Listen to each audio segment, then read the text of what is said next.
Before we dive in, make sure to check out NordVPN, link in the description below to stay safe online.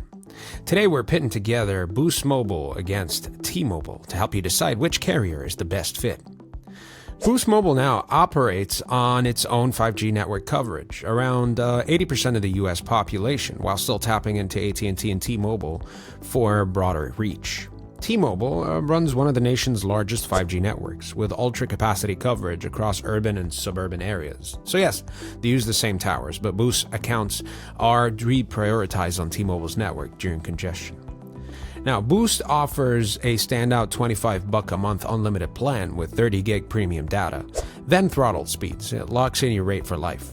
T-Mobile provides multiple plans, even prepaid tiers, including higher speed data and perks like streaming bundles, though pricing is higher.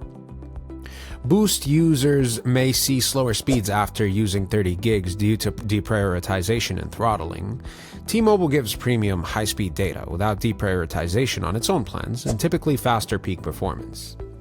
T-Mobile wins on bonuses, unlimited hotspot, music streaming, international texting, and basic scam protection even on prepaid.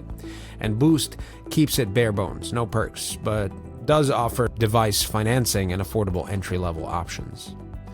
Choose Boost if you want budget simplicity. $25 unlimited with locked rates, decent coverage, and can handle slower speeds after data caps. And choose T-Mobile if you prioritize consistent high-speed performance, feature-rich plans, unlimited hotspot, and priority access, even if it costs more.